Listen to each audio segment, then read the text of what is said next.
Alright, boys and girls, ladies and gentlemen, we're going to do another little video today, and we're going to focus on Civ Gear and a few other things like how to get it, how to refine it, why it's important, advanced refining and stuff like that. So we'll start off with what Civ Gear is all about. So you can go to your Wonder, go to Civilization Equipment. You can do this even if your Wonder is not unlocked. And you can basically scroll through all these different sets. You've got older sets like Freedom Hero, Plantagenet, Frunkazan, stuff like that, Han Dynasty. This is the stuff that's been around probably the longest. Sasanian is the newest. Aztec came out last year. Anyway, each kind of gear kind of does different things. Like Aztec is really good for ground. So I have one of the supremacy pieces here, and as you can see, the weapon has some really nice debuffs, really nice buffs on it. You also max your refining attributes at 30%. So if you go back and you want to compare that to, say, a kind of a regular sword, so I'm going to go to Pyrrhus, who I think has an Imperial sword. So you've got your ground troop attack there at 52%, and you don't really get much else. And your refines here are going to max out at 25 instead.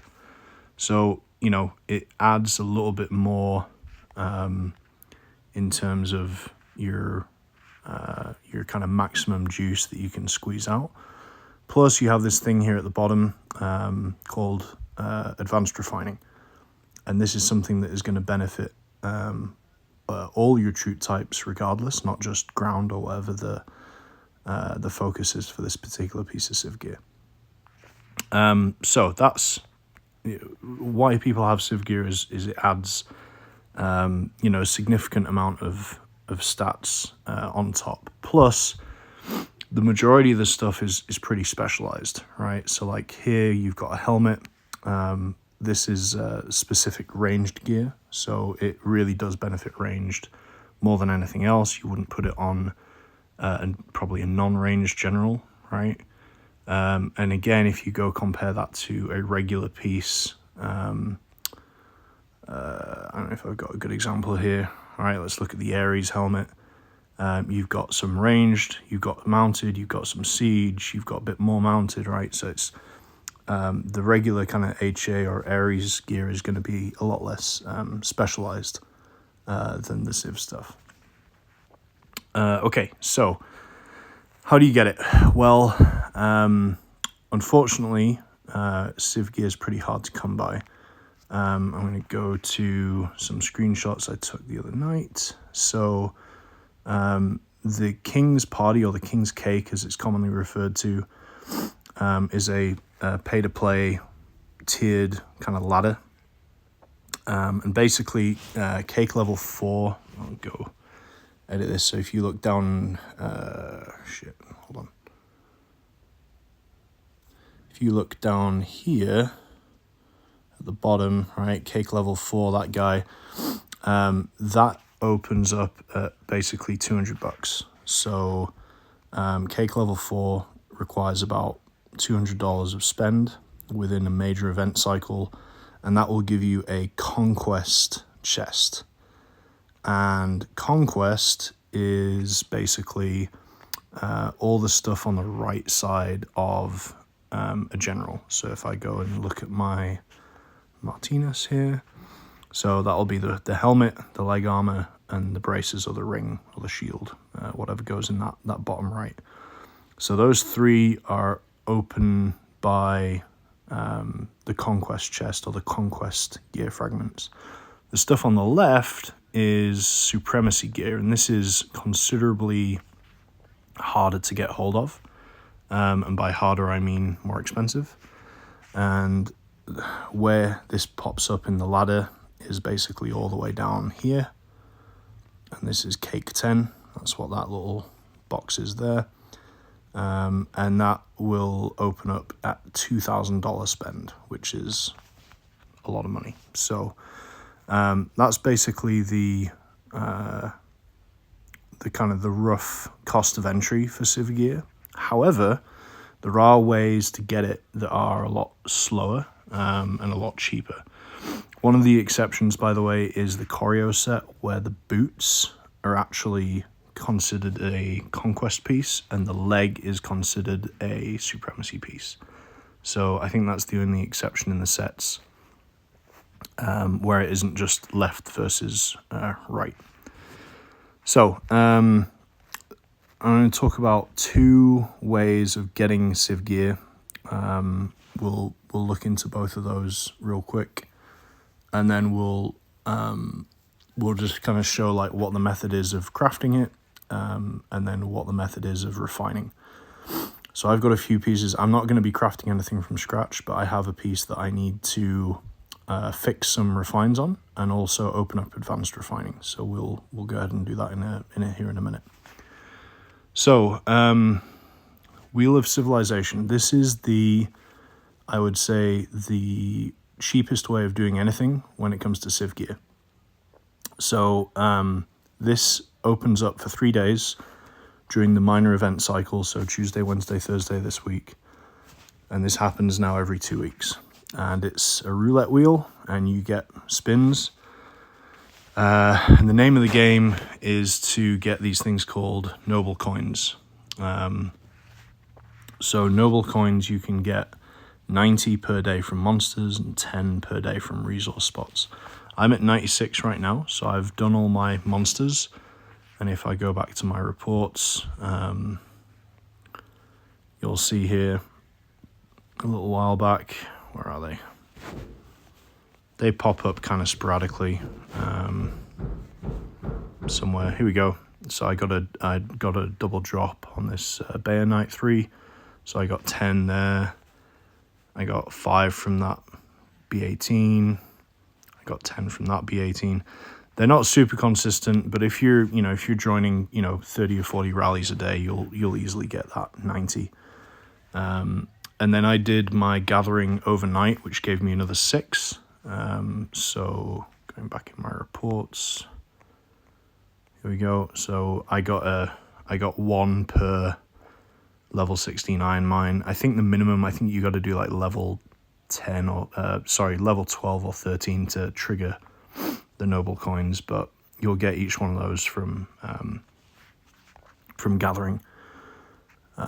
Anyway, so that's where the noble coins come from. You can also buy packs. There are 2 packs to choose from. There's the expensive one, which is $100, and then there's the cheap one, which is $10, and we'll come back to these in a minute. The way the wheel works is every time you spin, you have a chance of getting fragments for conquest and fragments for supremacy. The chances are not great. Supremacy is 0.45 and conquest is 3%. And that's just reflective of the difference in pricing between what it takes to get conquest versus what it takes to get supremacy, if you think back to the example of the cake tiers here. Okay. So the way the math works, and I'm going to go to this here. So you basically get a free spin. I forgot to do that, sorry. Free spin. So that counts for 1. Then you get a spin for basically half the cost. Then you get a multi-spin where it's basically like 10 for the price of 7. And then, if you're at the 95, 100 level, like what I'm at right now, that basically gives you 14 spins per day. So over 3 days, that gives you 42 spins. And because you end up with a little bit left over, you'll actually end up with 43 spins. And that's if you don't spend any money at all, right? Now, if you do spend on these little packs, and I'll show you how that works in a minute, each pack is worth about 10 spins. And if you use the double down, you get 20. So 43 plus 60 is going to give you 103 spins. And the reason why that is kind of the magic number is because when you look at your rewards here, if you spin 20 times, it's going to give you guaranteed 2 fragments of conquest gear. You spin it 50 times, it gives you another 2 fragments of conquest gear. And if you reach that 100 mark, you get guaranteed supremacy fragment, and that's like the holy grail right there. And it will, if you spend just the, you know, $30 every event, like I've been doing, and quite a few people I know do, it might take you like 7 or 8 months, but it is a much cheaper way of doing it than going and doing the $2,000 on cake. And of course, every time you spin the wheel, you always have that chance of getting either the conquest or the supremacy fragment. So we're going to go ahead and do this. The way to do it, so start with your free spin, then do the half price spin. So that's the 5. All right, so I'm down in 91. So then do this, the 10 for the price of 7.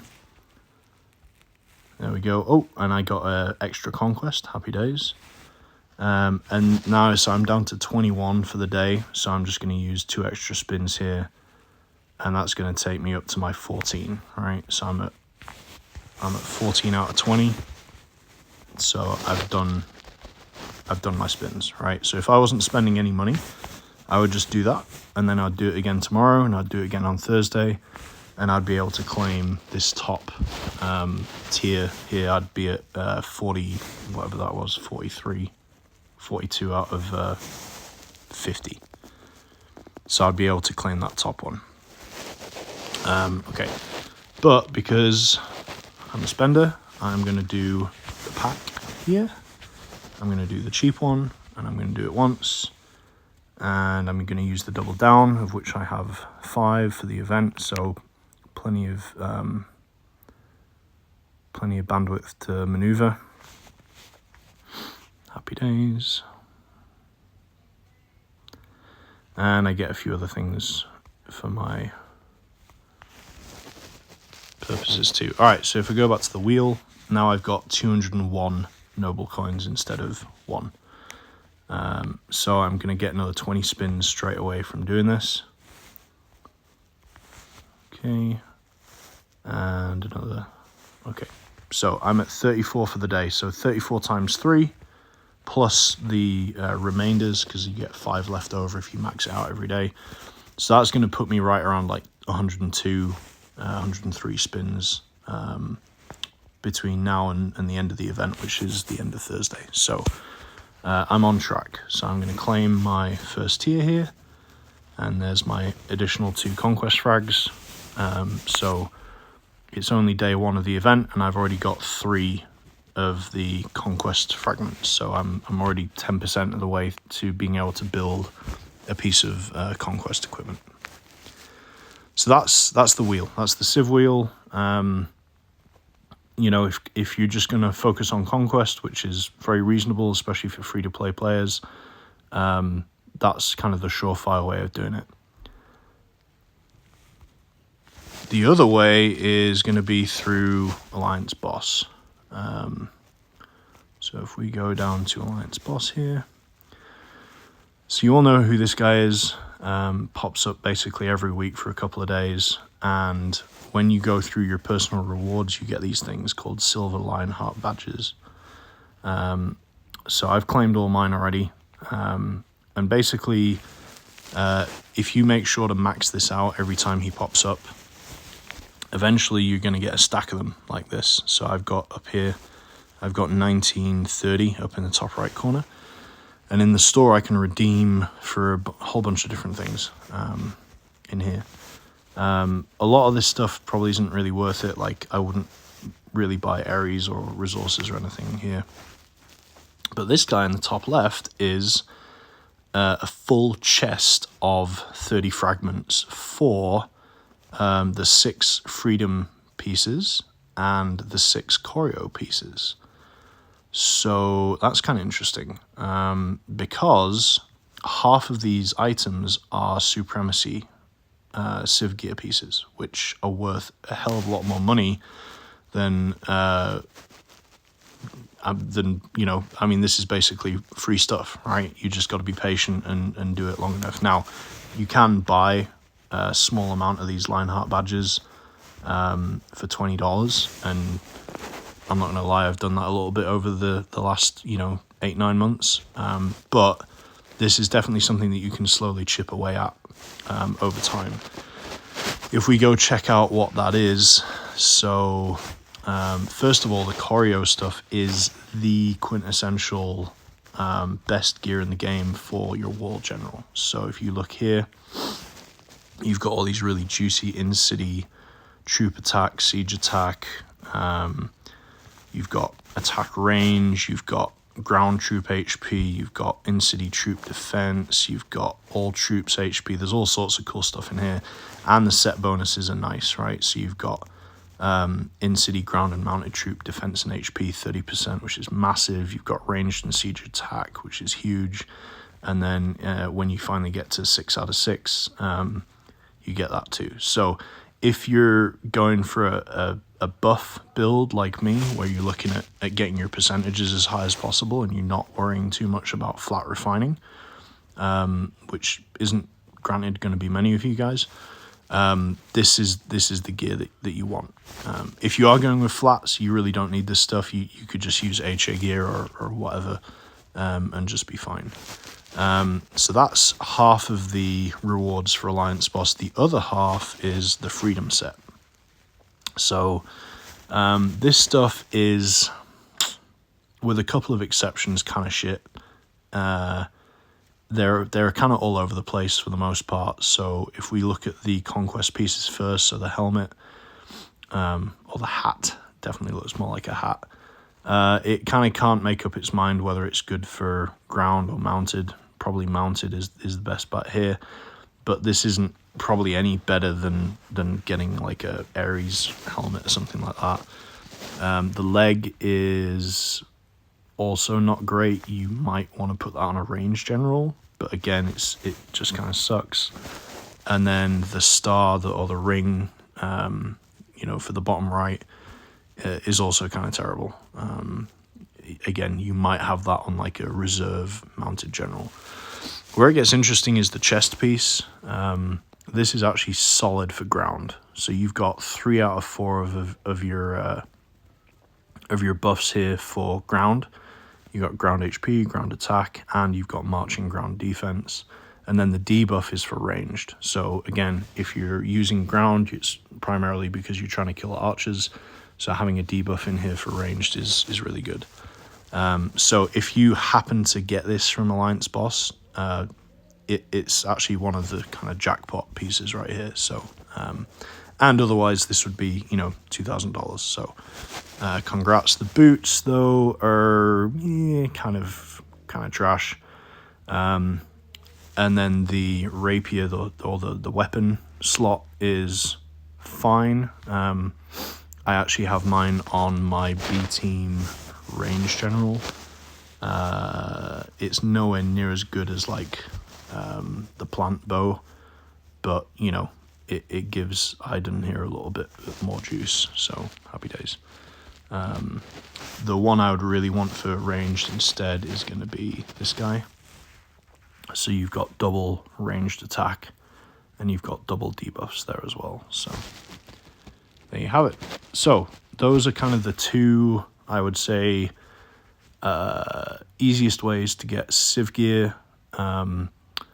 With Alliance Boss, you don't really get to choose. It's just kind of look at the draw, and it's limited to Freedom Gear or the Choreo Gear, whereas the Civ Wheel is going to pay you out with the generic fragments, which means you can turn it into whatever you want. There are other, little knickknacks that will show up here and there, but they're typically just for like one fragment, and it's typically just conquest at a time. So you're not going to build to 30 fragments anywhere near as quickly as you would do from going with the Civ Wheel or with Alliance Boss. Okay, so that kind of concludes this section where we're talking about kind of how to get it. So the next thing we're going to do is, once you've got it, what do you do with it? So I'm going to take an example here, and I'm going to look at my Antonin leg armor. So this is one of the kind of staple pieces for ground general. As you can see here at the top, it's got ground attack and ground HP. The equivalent helmet has ground attack and ground defense. And then the set together, 2 out of 6 bonus, gives you ground defense and HP. So having the helm and the leg here, both on the Antonin set, is kind of nice. The thing that I need to do, though, is I want to unlock this thing called Advanced Refining at the bottom.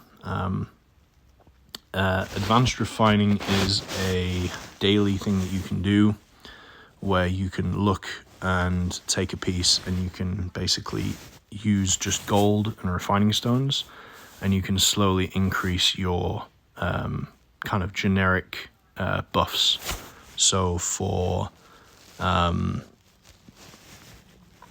like chest and boots, it's going to give you defense, and for weapon and ring or weapon and braces, it's going to give you attack, and for helmet and leg, it's going to give you HP. So I think I built this before Advanced Refining came out, so I didn't really, I just kind of settled for a bunch of refines. So here I have 1 gold refine that I'm definitely going to keep, and then I've got a bunch of purples that I just kind of settled for, right? So by turning these into, well, I need to turn them into higher level refines anyway, but it would be really nice to get that Advanced Refining thing unlocked too. So I've still got a lot of room to grow when it comes to this specific buff for Ludwig.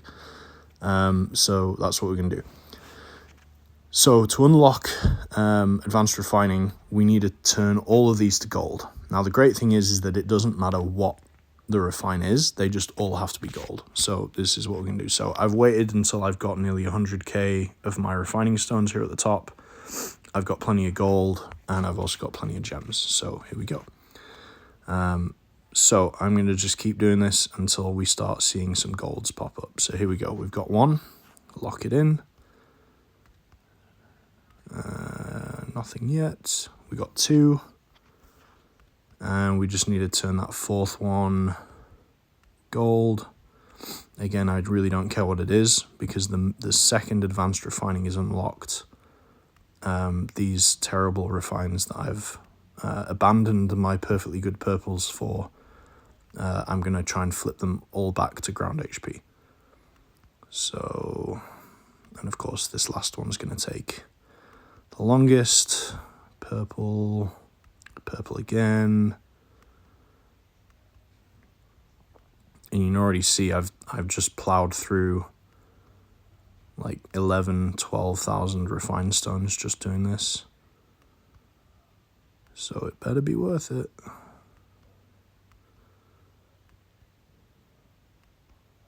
Still nothing. And you'll know when it happens, because you'll get notification pop up. So wow. Oh, this is horrible. Come on. I got the first 2 like immediately, and then this last one's just taking forever.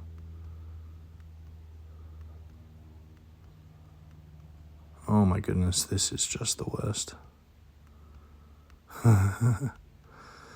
Of course it does this when I'm recording. Wow. There we go. All right. So, I've got my 4 golds, so now it's going to pop up in my set. So I've got to go find it now. Here we go, Antonin. So it starts off at level 0, and I'm just going to pour in enough just to get it registered. And there I am. I'm at level 1. I'm not going to do any more. I want to save my stones, because I now have to come back to this piece and actually fix it. So now that I've got my 4 gold refines, I can go and try and get all my ground HP. So I'm just going to do that just to show that it's kind of off. And I'm going to go back in here, and you're going to be able to see that I can still develop the piece, even though those refines are no longer all gold, because I got it to the 4 gold refines one time. I'm now free to just, develop this whenever I want. Okay. So whenever you build a new piece of Civ Gear,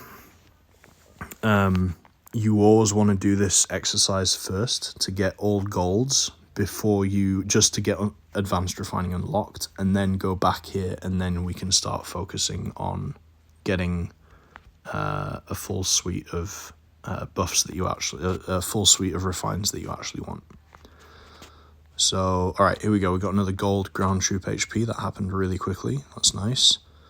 And as you can see, as you lock and unlock, right, the gems at the bottom that it takes goes up, which just makes this thing all the more painful.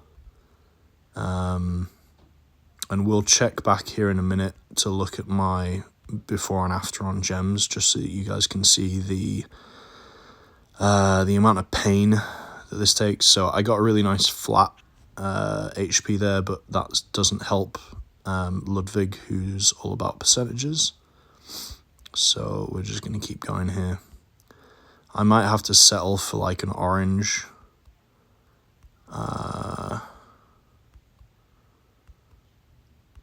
But we're already doing better because we started with a bunch of purples. 19.6. That's a really high purple. Nah, I'm not. I don't want it. I can do better than that,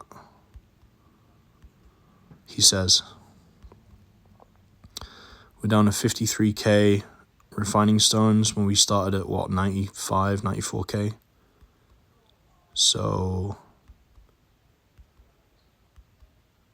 you can see how this, this requires a... Oh, nice. Okay. All right, now I will settle for pretty much anything for that fourth one, because I'm now at 8k a spin, so this is really hurting me for gems. And this is when it's going to start giving me golds for... Oh, okay, no, that's perfect. All right, yeah, I'll take that. Yeah, okay. So if we check the tape, we started with 3 purples and that 29.61 at the top.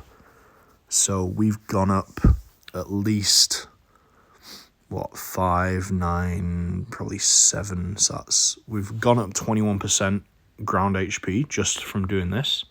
Plus, we've now got an extra 3% all troops defense at the bottom. And yeah, I was wrong earlier. Sorry, the leg and the boots are gonna do defense, whereas the chest and the helmet are gonna do HP.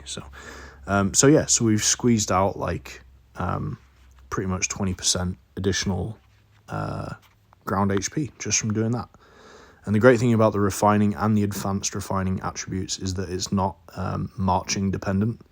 So you'll see a lot of times on the stats, like for the braces here, the marching ground troop defense and marching ground troop HP, they're great for when you're attacking someone. But if you're raining a building, or if you're sitting in a temple, or you're sitting in a friend or ally's keep reinforcing them, those two stats won't actually do anything, right? So that's why getting your refines sorted out is really important, because those attributes are going to apply pretty much no matter what. So there you have it. So that's basically, Civ Gear 101. I will say you got to be very kind of careful which ones. If you are free to play, you're not going to get many. You're going to get maybe 1 or 2, maybe 3 over a couple of years of playing. So you need to be very selective about what you pick. My advice would be that this guy is probably, for most of you, going to be your first one that you want. Sticking it on your PvP range general is going to be a good idea. Another good choice is going to be one of those Antonin pieces that I just showed. Probably, probably not that one. Probably the leg, because that gives you attack and HP, which is pretty nice to have for ground. Other choices are, so Rurik braces are kind of, sorry, wrong one. There we go. Rurik braces are kind of nice because it gives you an insane amount of additional attack for mounted on monsters.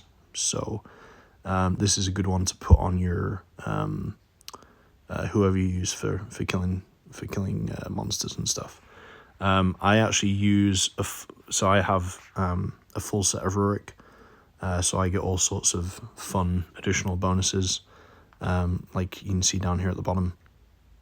And I actually use this for PvP as well. So if you look at mine, you can check this out anytime in the rankings, the general rankings, but I lose some of these attributes when I'm using Marty for PvP. So I don't get my 100% defense anymore, but I get that 30%, I get that 25. I also get that 15, I get that 25, and obviously I get all the refines. So, you know, swings and roundabouts. Like this one, I get mounted troop attack 30%, I get 40% mounted troop attack. I just lose that 90, right? Same with the axe. I lose the 80, but I keep the 50. So, you know, I can still have pretty decent buffs with Rurik. I don't necessarily have to beg, borrow, and steal. There are kind of recommendations for what sets go on which troop types. I think they're probably on Discord. And if you ever have any questions, just reach out to myself, Spice. Jinray is pretty good with this now as well. So, and yeah, we'll help you out and kind of help figure it out. Oh, yeah, I did forget. So the cost of just doing all that. So I started at what, 90, 95, 96k. So that took 50,000 refining stones to do. And I've got to say, I got quite a lot of luck. I would have expected to have probably used all of those. And then on the gold, I probably used maybe,